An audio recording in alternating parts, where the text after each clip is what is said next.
Insyaallah pagi ini kita bacakan sedikit dari kitab Suwarun min Hayatis Sahabah, artinya potret, gambaran dari kehidupan para sahabat. Karena sabda Rasulullah sallallahu alaihi wasallam, ya ashabi kan nujum, sahabat-sahabatku itu seperti bintang. Bi ayyi ihtadaitu, kemanapun kalian mencari petunjuk, maka kalian akan dapat petunjuk. Kayak bintang itu. Kalau bahari sebelum ada kompas, untuk menentukan arah kan pakai rasi bintang. Anak-anak sekarang mungkin tidak tahu itu. Ada bintang pari, ada bintang apa lagi itu. Ya, Pak Joko tahu. Kalau lagi, oh ini yang di utara, di selatan itu kan ada bintangnya itu. Ya, kita jarang. Kalau bahari sebelum ada banyak teknologi sekarang, kita biasa belum ada listrik, belum ada teknologi itu kan biasa kadang malam bulan purnama itu dengan bapak ibu bisa di halaman rumah, kata orang Jawa jagongan, dengan tetangga ngumpul di halaman rumah, ramai juga bahari bulan-bulan purnama itu melihati bulan, anaknya main-main, lihat langit, suasana bahari. Yang sekarang adalah putra diajak orang tuanya lihati bulan gitu. Paling dilihat cari terang bulan. Jadi sahabat Nabi ini seperti bintang, sehingga mencari kemanapun itu melihat, ya ada petunjuknya di situ. Sehingga kita bahas, kita insya Allah kita selingi kajian-kajian kita dengan membahas biografi atau potret kehidupan para sahabat. Nah, kitab tentang para sahabat ini banyak ya. Di channel YouTube kami itu ada, kita pernah bahas kitab Buyutul Mubasysyirina bil Jannah, rumah-rumah tangga yang diberi kabar gembira dengan masuk surga. Itu ada 30 rumah tangga para sahabat. Ya. Sudah selesai lama itu kajiannya, tapi rekamannya bisa dilihat video kajiannya itu. Ya, lebih dari 60-an video lah itu. Jadi kalau dilihat seminggu sekali, setahun baru selesai. Kalau itu bicara sahabat itu dan istri anak-anaknya gimana. Ya. Jadi kita berumah tangga bisa melihat itu, rumah tangga para sahabat. Sahabat-sahabat yang utama yang diberi kabar gembira dengan surganya Allah Subhanahu wa taala. Di situ ya kadang namanya sahabat itu tidak seperti Nabi. Sahabat itu tidak maksum, tidak terbebas dari dosa, tetapi kesalahannya sangat sedikit. Lebih banyak bagusnya. Berkeluarga juga begitu. Ya, sahabat itu berkeluarga, ya ada yang cerai. Ya, ada yang ke bini ini kadang perlakuannya kadang juga suka main tangan, ada juga begitu. Ada yang dituntut cerai istrinya, ada juga. Ada yang bagus benar, ada juga. Tapi menyikapi semua persoalan itu, ya, para sahabat ini rata-rata ya mereka semuanya menggunakan ketentuan dari Allah Subhanahu wa taala. Nah, itu ada 30 seri ya. Nah, di kitab Suwarun min Hayatit Tabi'in, potret kehidupan sahabat ini yang dibahas bukan biografi secara menyeluruh. Namanya potret itu ya namanya seperti kita memotret itu ya sekedar bagian tertentu ya. Kan tidak bisa potret itu seperti video, tidak bisa ya, bagian tertentu dari kehidupan sahabat yang itu menjadi teladan kita. Kitab ini ditulis oleh Dr. Abdurrahman Ra'fat Basha. Jadi ini kitab zaman belakangan ini, sehingga penulisannya memang gaya penulisan sastra, tidak seperti kalau kita baca kitab sirah itu kan ada riwayatnya dari sini baru cerita. Jadi agak kurang ramai kadang membahas kitab sirah itu. karena banyak nyebut nama orang kan, dari sini ceritanya begini. Nah, kita mulai di sahabat yang pertama dibicarakan di sini adalah sahabat Sayyidina Sa'id bin Amir al-Jumahi. Kalau sahabat-sahabat kayak Abu Bakar, Umar, Utsman, Ali di kitab yang lain. Siapa Sa'id bin Amir ini? Para ahli sejarah atau mu'arrikh itu mensifati Sa'id bin Amir itu dengan ucapan Sa'id bin Amir rajulun ishtaral akhirata bid dunya. Sa'id bin Amir itu adalah seorang lelaki yang telah membeli akhirat dengan dunianya. Membeli akhirat dengan dunia, artinya dunianya ini jadi harganya untuk dapat akhirat. Nanti ada cerita di sini kenapa bisa disebut begitu. Wa atharahullah wa rasulahu ala siwahuma, dan lebih mengutamakan Allah dan Rasulnya dibandingkan selain keduanya. Ini sifatnya Sa'id bin Amir. Jadi dunia ini dijadikan sebagai modal, harga untuk akhirat. Yang kedua, lebih mengutamakan Allah dan Rasulnya.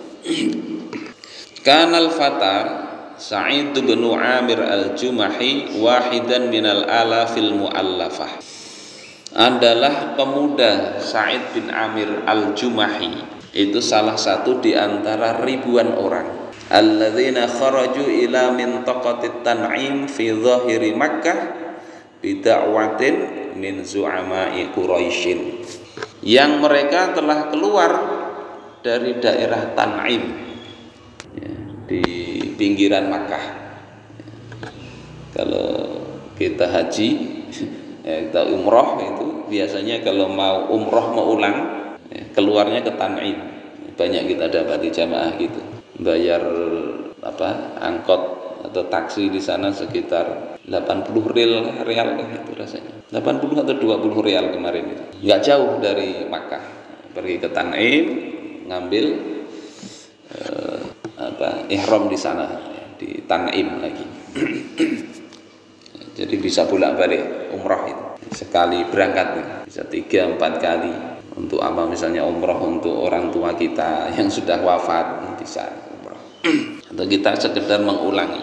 Jadi dari Tan'im itu banyak orang diundang oleh para zu'ama, para pemimpin orang Quraisy. Jadi banyak orang, ribuan di sini dikatakan. Untuk apa diundang? Liyashhadu masra'a Khubayb bin Adi, untuk menyaksikan pembunuhan Khubayb bin Adi. Wafatnya Khubayb bin Adi ini sahabat Rasul. Nanti ada biografinya sendiri. Khubayb bin Adi ini yang dijebak oleh musuh. Jadi mereka orang-orang kafir ini meminta, ada yang kabilah atau suku yang meminta sahabat Nabi untuk mengajari mereka Islam. Jadi pura-pura ingin belajar, diundanglah sahabat. Rasul mengutus sahabat, salah satunya Khubayb bin Adi, dikirim untuk dakwah. Tetapi apa? Dikhianati oleh kabilah tersebut. Makanya ada peristiwa Bi'ru Roji dan Bi'ru Ma'unah, sumur Roji dan Ma'unah. Itu ada yang 6 sahabat ditangkapnya, padahal itu diundang, dikirim Nabi untuk mengajari kaum tersebut. Ada satunya lagi 70 sahabat sama. Sehingga setelah peristiwa itulah kemudian Rasulullah itu membaca kunut nazilah, mendoakan kabilah-kabilah itu supaya Allah hancurkan. Kenapa? Mengkhianati itu. Ini terjadi pasca perang Badar. Pasca perang Badar, kaum muslimin Allah berikan kemenangan, mereka kalah, rupanya sangkal banar, dendam kesumat gitu. Cari caranya bagaimana membalas dendam. Nah, kemudian yang dikhianati tadi Khubayb bin Adi ditangkap, dijual ke Mekah kepada orang-orang kafir untuk dibunuh, disiksa. Jadi liyashhadu masra'a Khubayb bin ibni Adi, untuk diundang banyak orang itu untuk melihat, menyaksikan wafatnya atau matinya atau disiksanya sampai mati Khubayb bin Adi, ahadi ashabi Muhammadin, salah satu sahabat dari Nabi Muhammad sallallahu alaihi wasallam, ba'da an zafiru bihi ghadran, setelah mereka bisa menangkap Khubaib ini dengan cara yang licik, dengan pengkhianatan tadi. Jadi banyak orang diundang, salah satunya adalah Sa'id bin Amir yang masih belum masuk Islam. Diundang untuk apa? Untuk nonton, nobar sekarang, nonton bareng. Nonton bareng apa? Penyiksaan dan pembunuhan Khubaib bin Adi. Masih muda beliau ini. Dan Sa'id bin Amir ini waktu masih muda itu sudah posisinya posisi tokoh, sehingga kalau ada tontonan begitu beliau termasuk yang di depan, sejajar dengan tokoh-tokoh Quraisy seperti Abi Sufyan, Sufwan bin Umayyah. Sufwan bin Umayyah ini yang tuannya dari Bilal bin Rabah. Jadi Bilal bin Rabah ini budaknya, Sufwan bin Umayyah ini tuannya yang menyiksa Bilal. Tapi dalam perang Badar yang dibunuh Bilal itu adalah salah satunya ini Sufwan bin Umayyah, ketemu dalam medan perang Badar. Jadi posisi nontonnya itu di barisan depan, kelas VIP kalau sekarang. Sehingga karena posisi di depan tadi, Sa'id bin Amir ini melihat para tawanan Quraisy ini diikat, dibelenggu, kemudian juga melihat bagaimana para wanita dan anak-anak itu menonton beramai-ramai. Untuk apa? Liyantaqimu min Muhammadin fi saksihi, untuk membalas dendam kepada Nabi Muhammad sallallahu alaihi wasallam. Jadi ini zaman bahari hampir mirip juga kayak zaman-zaman sekarang ya. Balas dendam itu bisa begitu. Jadi balas dendam dari perang Badar. Nah, ketika sampai walama wasalat hadhil jumu'u al-hashidah bi asyariha ila makanil mu'addi liqatlih, ketika kumpulan orang-orang yang diundang oleh kafir Quraisy ini sampai di tempat yang digunakan untuk membunuh Khubaib ini, waqafal fata Sa'id bin Amir al-Jumahi biqamatihi al-mamdudati yutillu ala Khubaib. Maka berdirilah pemuda yang namanya Sa'id bin Amir al-Jumahi ini, berdiri di depan Khubaib bin Adi. Wa huwa yuqaddamu ila khashbatis salib, dan Khubaib ini dihadapkan, didekatkan kepada kayu salib. Di antara sahabat yang meninggal disalib oleh orang kafir ini adalah Khubaib bin Adi. Wa sami'a sautahu tsabital hadi min khilali siyahin niswati wasibyan, dan Khubaib ini mendengar suaranya, bukan Khubaib, Sa'id ini mendengar suaranya Khubaib, suara yang teguh dengan apa? Dengan hidayah. Di tengah-tengah suara teriakan para wanita dan anak-anak. Jadi sebelum ini didekatkan mau disalib ini, mendengar Khubaib itu berbicara. Ini kalau ini cerita di dalam kitab-kitab yang lain ada disebutkan juga dalam hadis ya. Wa huwa yaqul, dan Khubaib ini berkata, in syi'tum an tadrukuni arka'u rak'ataini qabla masra'i faf'alu. Kalau kalian berkenan, kata Khubaib bin Adi, kalian berkenan membiarkanku untuk sholat 2 rakaat, maka perkenankanlah. Jadi sebelum dibunuh minta waktu untuk apa? Sholat 2 rakaat. Kalau biasanya orang mau dihukum mati itu ada permintaan terakhir. Tapi permintaan terakhir ketika minta mau dihukum mati, apa permintaan terakhir? Permintaan terakhirnya jangan dihukum mati. Tidak ada yang dikabulkan kalau itu. Biasanya mau makan apa, mau apa, permintaan terakhir. Sekarang ada begitu. Permintaannya Khubaib adalah ingin sholat 2 rakaat. Makanya kalau kita bab kaji bab fikih itu ada sunnah, ya, sholat diantara sholat sunnah itu sholat sunnah sebelum dibunuh. Jadi kalau misalnya ada orang mau dihukum mati atau di penjara tobat misalnya, mau dihukum mati ya sholat sunnah 2 rakaat. Nah, itu masuk sunnah. Jadi akhirnya diizinkan sholat 2 rakaat. Semanadzara ilaihi. Kemudian Sa'id bin Amir ini melihat kepada Khubaib bin Adi, wa huwa yastaqbilul Ka'bah. Saat Khubaib ini menghadap Ka'bah, wa yusalli rak'atain. Kemudian sholat 2 rakaat. Ya la husnihima wa ya la tamamihima. Alangkah bagusnya sholat 2 rakaat itu dan alangkah sempurnanya sholat 2 rakaat yang dilakukan oleh Khubaib bin Adi ini. Jadi menjelang-jelang ajal. Tsumma ra'ahu yuqbilu ala zu'ama'il qaul fayaqul. Kemudian Sa'id ini melihat Khubaib setelah sholat itu menghadap kepada pemimpin-pemimpin kaum kafir Quraisy ini dan mengatakan, wallahi, demi Allah, laula antadhunnu anni ataltu sholata jaza'an minal maut. Demi Allah, seandainya mereka tidak akan menduga aku ini memanjangkan sholat karena takut mati, lastaksartu minas sholat, niscaya aku akan memperbanyak sholat tadi, tidak cuma 2 rakaat. Nah, ini didengar oleh Sa'id bin Amir.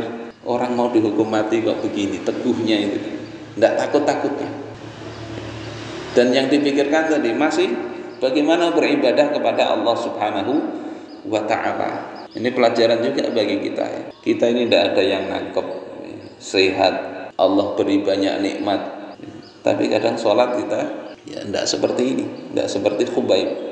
Khubaib dalam suasana begitu masih ingat sholat. Kita kadang dalam suasana, ya, banyak kaum muslimin dalam suasana Allah berikan kelapangan, ya, tapi yang sholat itu cuma 38%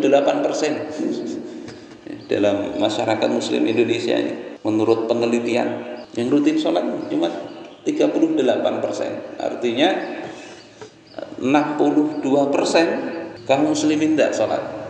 Kewajiban yang sangat berat padahal ini. Nah, kita membaca sirah, baca sejarah itu mestinya begitu, ya. Kita bercermin, ya. Bercermin itu berkaca diri kita itu dengan para sahabat ini. Oh, kita masih jauh, ya, sehingga kemudian bisa meningkatkan semangat kita ini untuk mendekati mereka, paling tidak mencintai mereka, mencintai para sahabat itu. Jadi ini perkataan Khubaib. Kemudian summa syahida qaumahu bi ainai ra'sihi wa hum yumassiluna bi Khubaibi hayyan. Kemudian Sa'id bin Amir itu melihat dengan mata kepala sendiri bahwasanya kaumnya itu yumassiluna bi Khubaibin hayyan. Mereka memutilasi Khubaib ini hidup-hidup, ya, dimutilasi.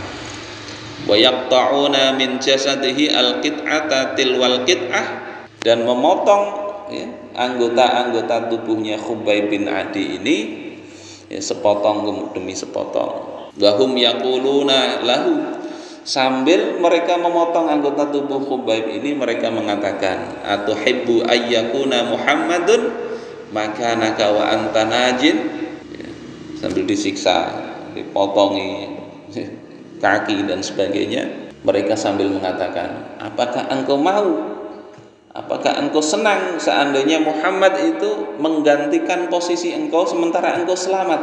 Mau enggak? Fayaqulu wad-dima'u tanzifu minhu. Maka kemudian Khubaib ini mengatakan dalam kondisi darah bercucuran, wallahi, demi Allah, ma uhibbu an akuna aminan wadi'an fi ahli wa waladi. Demi Allah, aku tidak senang, tidak mau dalam kondisi aman, kemudian kembali kepada keluarga dan anak-anakku. Wa anna Muhammadan yukharu bi syaukatin. dan Nabi Muhammad itu tertusuk duri sekalipun. Jadi andai dia bebas, gantinya adalah Nabi Muhammad, tertusuk duri pun beliau tidak ingin bebas. Ini kecintaan dari Khubayb bin Adi. Tidak senang orang yang dicintai itu walaupun tertusuk duri, tapi dia gantinya selamat. Kemudian para wanita dan anak-anak serta kaum itu mengatakan, ya, berteriak, anik tuluh, uktuluh, sudah bunuh saja. Summa absara Sa'id bin Amir Khubayban yarfa'u basarahu ila sama. Setelah itu Sa'id bin Amir melihat Khubayb bin Adi ini menengadahkan pandangannya, mukanya ke langit. Min fauqi khasbatis salib, ya, dari tiang salib itu. Wa yaqulu, dan kemudian mengatakan, Allahumma hsihim adada, ya Allah hitung jumlah mereka itu, waqtulhum badada, dan binasakan mereka itu, wala tughadir minhum ahada, jangan tinggalkan mereka itu satu orang pun yang selamat. Ini doanya Khubayb. Biasa kalau baca doa qunut nazilah bisa dibaca ini, Allahumma hsihim adada waqtulhum badada wala tughadir minhum ahada. Jadi gemetar juga orang-orang yang nyiksa itu kena doanya Khubayb bin Adi. Khubayb bin Adi. Kemudian beliau Khubayb bin Adi ini menarik nafas terakhirnya. Jadi wafat. Setelah itu apa? Adat Quraisyun ila Makkah wa nasiyat fi zahmatil ahdathil jisam Khubayban wa masra'ahu. Ya, mereka orang-orang Quraisy ini kembali ke Mekah, ya, mereka sudah melupakan bagaimana jasadnya Khubayb ini, jadi dibiarin. Lakinnal fataya fi'u Sa'id bin Amir al-Jumahi lam yaghib Khubaybun an khatirihi lahdatan. Tetapi pemuda yang namanya Sa'id bin Amir ini yang waktu itu masih di sini dikatakan yafi, itu artinya mendekati balik. Jadi usia masih muda, mungkin berapa kalau balik itu 15 tahun ya, atau 14 atau berapa itu ya, usia begitulah. Itu tidak pernah hilang ya, bayangan Khubayb bin Adi itu dalam benaknya, itu tidak hilang. Kalau sekarang itu bisa disebut mungkin trauma kali ya. Makanya kalau ada kejadian yang mengerikan itu bagusnya tidak usah dilihatin ya, kalau tidak tahan, tidak mau hilang itu. Ada teman itu yang dia itu dulu di Poso ada di pesantren Wali Songo di sana santrinya.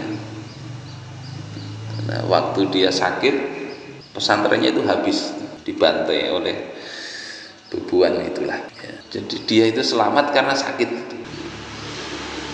Kemudian melihat itu ada tempat ya, tertutup, dia buka tutupnya, isinya banyak tangan. Jadi kata dia, ndak lagi makan ceker itu ndak bisa lagi ya, karena teringat kejadian itu. Ada orang kecelakaan aja kadang kita melihat di jalan raya itu rasa kadang teringat. Orang yang pemuda gagah aja bisa menepi raung muka itu karena melihat begitu. Rupanya Sa'id bin Amir ini terbayang-bayang terus peristiwa pembunuhan Khubayb bin Adi. Karena yarahu fi hulmihi idza nama wa yarahu bi khayalihi wa huwa mustaiqidh. Sa'id bin Amir ini melihat Khubayb itu saat tidur. Jadi mimpi, terbawa mimpi ya, dan melihat bayangannya ya, khayalihi, dalam khayalannya saat terbangun. Jadi mau tidur mau bangun ini ingat terus. Wa yamsulu amamahu wa huwa yusalli rak'ataihi al-hadi'ataini al-mutma'innataini amama khashabatis salbi. Ya, tergambar di benak di depan dia itu seolah-olah Khubayb ini di depannya sedang sholat 2 rakaat ya, yang tenang, yang tumak ninah di depan kayu salib tadi. Ya, mendengar bagaimana teriakan-teriakan orang kafir Quraisy, ya. Jadi dan takut dengan doanya dari Sa'id bin Amir itu. Jadi ini summa inna Khubaiban 'allama Sa'idan ma lam yakun ya'lamu min qabl. Ya, sesungguhnya Khubaib ini telah mengajari Sa'id, ya, meskipun dia tidak tahu sebelumnya, mungkin tidak kenal siapa Sa'id bin Jubair, tidak kenal, ya. Tetapi ya, Khubaib ini ngajari dengan apa? Dengan melihat tadi kondisinya tadi. Allamahu annal hayata al-haqqata aqidatun wa jihadun fi sabilil aqidah hattal maut. Mengajari bahwasanya kehidupan yang sebenarnya itu adalah aqidah dan jihad, adalah keyakinan dan perjuangan. Perjuangan apa? Perjuangan dalam jalan akidah hingga mati. Mengajari arti perjuangan itu tidak perlu banyak ceramahnya, tapi dengan langsung, kalau sekarang itu metode demonstrasi, kalau dalam pembelajaran langsung prakteknya Khubaib bin Adi itu kan mengajarkan bagaimana akidah itu harus dibawa sampai mati, diperjuangkan, tidak ditukar dengan beras, dengan mie, dengan telur, murtad, tidak begitu. Ini disiksa sedemikian rupa. Nah, jadi contoh bagi Sa'id, oh ada orang seperti itu. Wa 'allamahu aidan annal iman ar-rasikha yaf'alu al-a'ajibah, dan mengajari juga bahwasanya iman yang mendalam itu bisa melakukan keajaiban wa yasna'ul mu'jizat, dan membuat kemukjizatan. Karena di dalam riwayat yang lain Khubaib itu saat disalib itu ya nggak dikasih apa-apa kan, ada itu anggur di tangannya, itu ada, itu kemukjizatan, meskipun dia namanya bukan mukjizat karena itu mukjizat itu untuk para nabi dan rasul. Kalau ini karomah, bisa dapat makanan. Ini kalau levelnya seperti Khubaib bin Adi. Wa 'allamahu amran akhar, dan juga mengajarkan perkara yang lain. Huwa anna ar-rajula alladhi yuhibbu ashabuhu kulla hadzal hubba innama huwa nabiyyun muayyadun minas sama.